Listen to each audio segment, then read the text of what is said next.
Alytaus gidas – populiariausias portalas Dzūkijoje. Alytuje atsiras naujos antžeminės, požeminės ir pusiau požeminės konteinerių aikštelės. Tam, kad gyventojai nemestų šiukšlių į svetimus konteinerius, aikštelės bus aptvertos, atrakinamos raktu ar magnetinė kortele, kuri traktuos kiekvieną atrakinimą kaip 30 litrų talpos šiukšlių išmetimą. Tai bus galima apskaičiuoti, kiek šiukšlių išmetama per mėnesį. Visa tai atsispindės sąskaitoje. Tiesa, tokia apskaita bus įmanoma, kai visos mieste veikiančios atliekų aikštelės bus uždaros, kad nebūtų piktnaudžiavimo atvejų. Pirminis projektas jis sulaukė nemažai kritikos iš gyventojų, nes jie mato tam tikras problemas kai kuriuose vietose prie daugiabučių namų bendrijų. Vėlgi tos aikštelės turi būti patogios ir šiukšlių išvežimui, privažiavimui sunkiai technikai, nes vis tik turi atvažiuoti, jeigu tai požeminė ar ten pusiau požeminė aikštelė, tai turi atvažiuoti kitoks automobilis su tam tikrų kranu, ten, žodžiu, reikalingos kitokios sąlygos. Tai yra problema, kurią reikia išspręsti.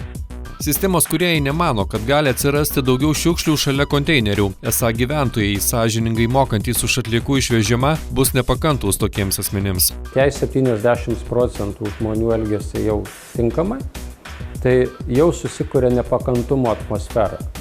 Kai žmonės, kurie elgiasi, jau jie sugeba per visuomenės nuomonę, per požiūrį į kitų, jau reguliuoti ir kitų žmonių elgseną.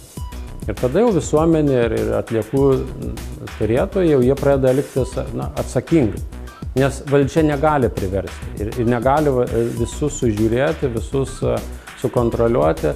Aiškiai, mums reikia pasiekti tą kritinį žmonių lygį, kuris pritartų šitai sistemai.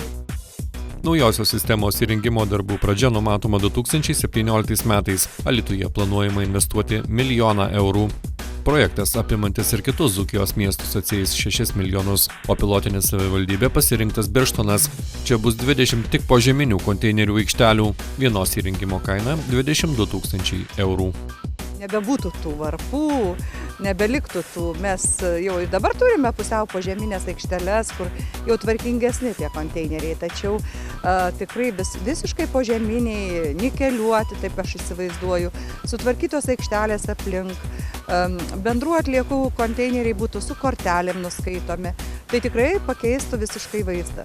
Visiems birštoniečiam būtų išdalintos kortelės ir su to kortelė jie galėtų atsidaryti konteinerį, įmesti tam tikrą atliekų kiekį ir pagal tų kortelių panaudojimo skaičių būtų nustatomas jų mokėjimas ir jų išmetamų atliekų kiekį.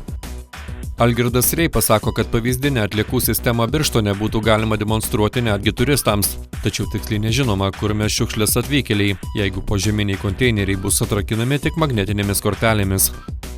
Vienas iš tokių, mokymo dar elementų bus, kad supažindint mūsų svečius su ta tvarka, kokia Lietuvoje egzistuoja, kad iš tiesų turistas irgi pasijustų to kultūringų žmogum. Ir kai žinom, kad labai daug pas mus atvažiuoja iš rytų pusės žmonių, jie iš tiesų labai žingeidūs ir su malonumu pradeda elgtis, jiems smagu. Jie tiesiog atvažiuoja iš tokios aplinkos, kuriems nepaprastai smagu elgtis visiškai kitaip. Galbūt tai būtų net įtraukiama į turistinių grupių, tiesiog jiems paaiškintų, kaip ta sistema veikia, kaip funkcionuoja, kokias ir duoda naudą. Dar viena naujovė. Alytuje stambiagabaritinių atliekų aikštelėje atsiras mainų punktas. Gyventojai čia galės keistis baldais ar buitinė technika. Kiek paremontavus paliktai daiktai bus parduoti. Ar investavus 6 milijonus eurų gyventojams pabrangs atliekų išvežimas, kol kas neaišku. Išsakyti savo nuomonę gyventojai kviečiami kovo 18 dieną 10 val. Alytaus miesto savivaldybėje rengiamoje diskusijoje. Alytaus gidas – populiariausias portalas Dzūkijoje.